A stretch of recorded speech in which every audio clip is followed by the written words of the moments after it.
1억 세단 선물. 삼촌이 준 통장 1권, 조카가 돌려준 차 키 1개. 김용빈이 삼촌 앞에서 울컥한 진짜 이유.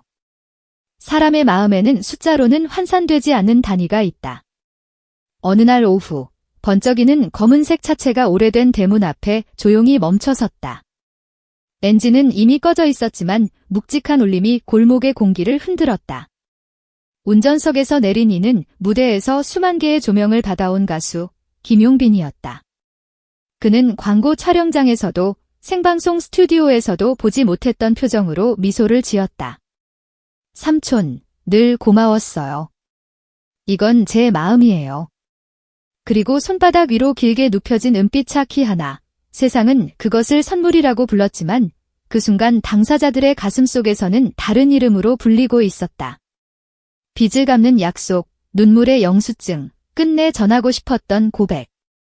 이야기는 생각보다 오래전에 시작되었다. 2017년 26의 청춘이 지방 소도시의 작은 무대에서 받던 출연료는 하루 3만 원 남짓이었다. 교통비를 제하면 남는 것은 컵라면과 한숨뿐이었고 누군가의 환호보다도 냉랭한 바람이 더 자주 찾아오던 시간들. 지하 단칸방의 야은 벽 너머로 들려오는 TV 소리를 배경음 삼아 그는 밤마다 버너 위에서 물이 끓는 소리를 박수처럼 듣곤 했다. 그때 말없이 다가와 책상 위에 내려놓은 한 권의 통장이 있었다.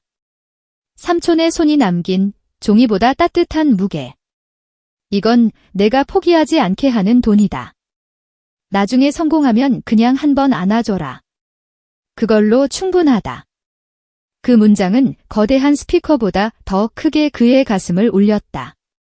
사람은 때로 남이 만들어준 길이 아니라 누군가의 믿음이 깔아준 발판 위에서 앞으로 나아간다. 김용빈은 지난한 새벽들의 끝에 서서 목이 터져라 노래를 불렀다. 축제의 현수막 뒤편, 빗물 스며든 이동식 무대, 갓 볶아진 어묵 냄새가 감도는 장터의 끝자리에서 그는 이름표 없는 시간을 견뎠다. 그리고 마침내 어떤 오디션의 조명이 그를 비췄을 때 관객은 그 목소리를 감성이라는 단어로 불렀고 팬덤은 그에게 사랑빈이라는 이름을 건넸다. 하지만 박수 소리가 커질수록 가슴 한쪽에는 미처 건네지 못한 말이 돌처럼 내려앉았다. 삼촌, 제가 아직 그 포옹을 못 드렸네요. 작년 추석 무렵 피곤을 삼키며 귀가하던 새벽에 걸려온 전화 한 통이 그의 삶을 또다시 궤도 수정시켰다. 삼촌이 병원에 입원했다는 소식. 산소 호흡기를 낀 채 미소를 지으며 괜찮다. 너 건강하면 됐다라고 말하는 그 얼굴 앞에서 김용빈은 더 이상 프로의 표정을 지울 수 없었다. 병실 창밖의 어둠은 유난히 무거웠고 옥상에서 마주한 새벽 공기는 이상하리만큼 차가웠다. 그곳에서 그는 조용히 울었다. 그리고 단 한 가지를 결심했다. 보여주기 위해서가 아니라 살아남게 해준 마음에 답하기 위해서. 나를 포기하지 않게 해준 그 통장 한 권의 무게를 내 손의 기쁨으로 돌려드리자. 다음 날 그는 소속사에도 말하지 않은 채 자동차 전시장을 찾았다. 카탈로그는 화려했지만 선택은 의외로 빨랐다. 평생 차 한 대 제대로 못 바꾸셨죠. 이번엔 제가 진짜 좋은 걸로 모시고 싶어요. 영업사원은 미소 지었고 그는 삼촌이 좋아하던 시트색을 떠올렸다.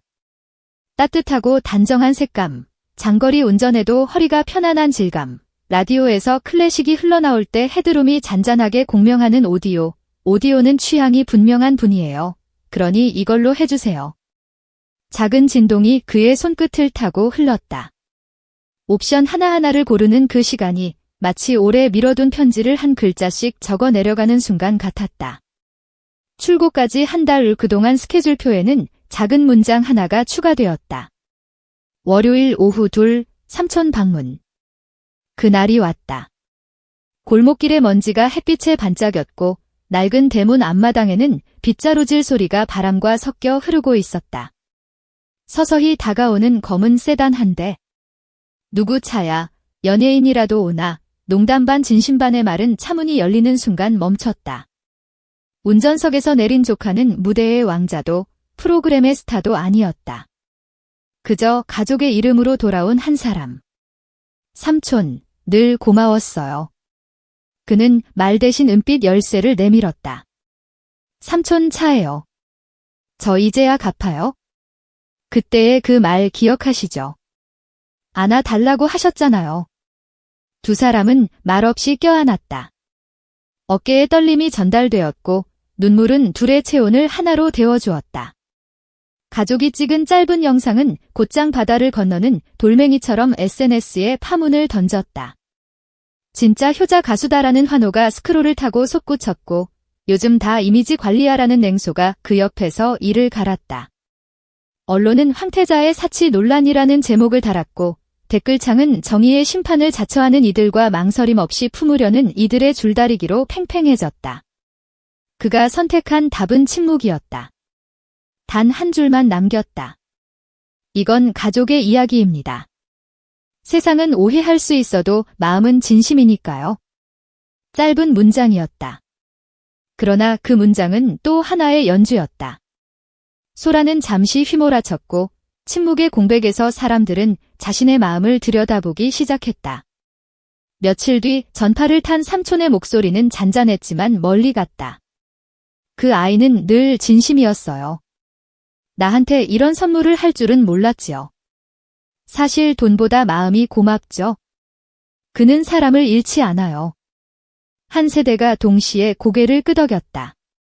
진심은 뉴스의 헤드라인보다 오래간다. 팬클럽 사랑비는 조용히, 그러나 단호하게 움직였다. 김용빈의 이름으로 전국 노인복지센터에 차량을 기부하는 캠페인. 선물의 논쟁을 선행의 움직임으로 바꾸는 작은 혁명.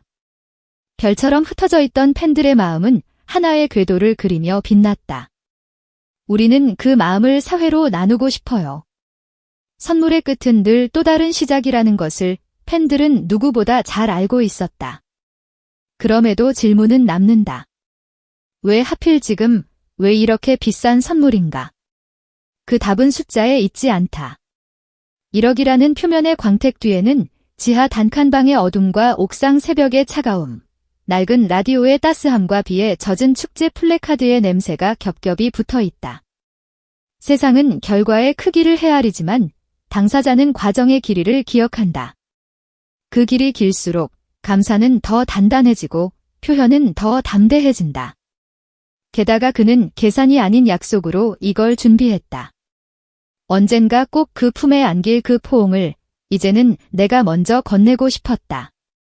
차키는 그래서 단순한 소유의 증표가 아니라 약속의 실물이었다. 이미지 관리라는 말은 한 사람의 눈물 앞에서 얼마나 가벼운가. 카메라 앞에서는 웃던 그가 카메라 없이도 같은 마음으로 서 있을 때 그 일관성은 브랜드가 아니라 신뢰가 된다. 공개하고 싶지 않았어요. 그냥 삼촌만 웃으면 그걸로 됐다고요. 매니저의 담담한 증언은 장식 없는 사실을 가리킨다. 만약 그것이 의도된 연출이었다면 그는 언론사 앞에서 포토월을 세웠을 것이다.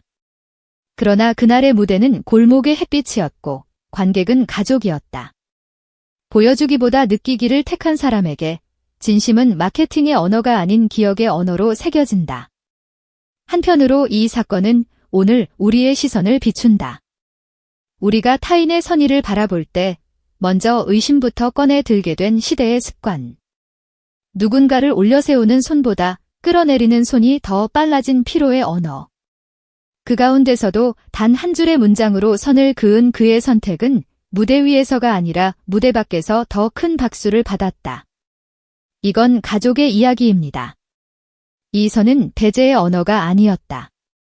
오히려 더 깊은 초대였다.